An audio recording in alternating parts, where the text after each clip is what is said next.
Bharatiya Janata party నాయకులు నవీన్ కుమార్ రెడ్డి జన్మదినం సందర్భంగా బీజేపీ జిల్లా సాంస్కృతిక విభాగం కన్వీనర్ గుండాల గోపీనాథ్ రెడ్డి శుభాకాంక్షలు తెలియజేశారు. తిరుపతి నగరంలోని నవీన్ కుమార్ రెడ్డి కార్యాలయంలో బీజేపీ నాయకులు ఆయనను కలిసి కలియుగ వెంకటేశ్వర స్వామి దివ్య ఆశీస్సులతో నవీన్ కుమార్ రెడ్డి మరెన్నో జన్మదినాలు సంపూర్ణ ఆరోగ్యంగా జరుపుకోవాలని కోరారు. ఈ కార్యక్రమంలో బీజేపీ నాయకులు తొండమనాటి సుబ్రహ్మణ్యం రెడ్డి, పాటిబండ మురళి, ప్రభాకర్ నాయుడు, జనార్దన్ రెడ్డి, బీజేపీ మల్లారపు రవిప్రసాద్, జయంత్, చెంగారెడ్డి, సురేష్ స్వామి, ఆనంద్ తదితరులు పాల్గొన్నారు. ప్రత్యక్ష దైవమైన తిరుమల శ్రీవారి పాదాల చెంత జన్మించడమే జన్మజన్మల పుణ్యఫలం. ఆ కలియుగ వెంకటేశ్వర స్వామి పద్మావతి అమ్మవారి ఆశీస్సులతో ఈరోజు తరతరాలుగా రాజకీయ కుటుంబం నేపథ్యంలో ప్రజాసేవ చేస్తూ ఈరోజు మా ఆత్మీయులు సోదరులు గుండాల గోపీనాథ్ రెడ్డి, అదేవిధంగా మిత్రులు, నా చిన్ననాటి స్నేహితులు చిన్న రవి, అందరూ కలిసి ఈరోజు ఈ జన్మదిన వేడుకల్లో భాగస్వాములు అవడం, నన్ను నిండు మనసుతో ఈరోజు ఆత్మీయతతో నన్ను దీవించడం చాలా అభినందనీయం. నేను మనస్ఫూర్తిగా వాళ్ళకి కృతజ్ఞతలు తెలియజేసుకుంటున్నాను.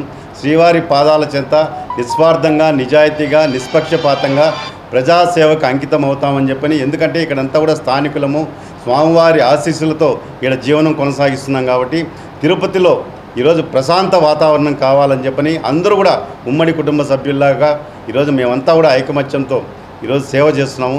అభివృద్ధికి నిరంతరం ఆయన వాయిస్ని వినిపిస్తూ తిరుపతి అభివృద్ధిలో ఆయన ప్రతిరోజు ఒక భాగమైనారు. అలాంటి మంచి వ్యక్తికి ఈరోజు జన్మదినము. ఆ జన్మదిన సందర్భంగా మేమందరూ వచ్చి ఆయనకు శుభాకాంక్షలు తెలియజేశాము. కలియుగ వెంకటేశ్వర స్వామి దివ్య ఆశీస్సులతో ఆయన సంపూర్ణ ఆరోగ్యంతో మరిన్ని జన్మదినాలు జరుపుకోవాలని, ఇలాగే తిరుపతి అభివృద్ధికి నిరంతరం ఆయన పోరాడుతూనే ఉండాలి. ఆయన వెనుకంట మేమంతా ఉంటాము. తిరుపతి అభివృద్ధి కీలకము. ఆయన వాయిస్ తిరుపతి అభివృద్ధికి ఎంతో తోడ్పడుతుంది. అలాంటి మంచి వ్యక్తికి ఈరోజు జన్మదిన శుభాకాంక్షలు తెలియజేయడం మాకెంతో సంతోషంగా ఉంది. అది కాకుండా మా బీజేపీలో ఆయన చేరడం మాకెంతో బీజేపీ పార్టీ కూడా ఎంతో బలం చేకూరింది. రాబో స్థానిక సంస్థల ఎన్నికల్లో అన్నింటిలో కూడా ఆయన పాత్ర ఉండి బీజేపీ పటిష్టానికి మేమంతా కృషి చేస్తామని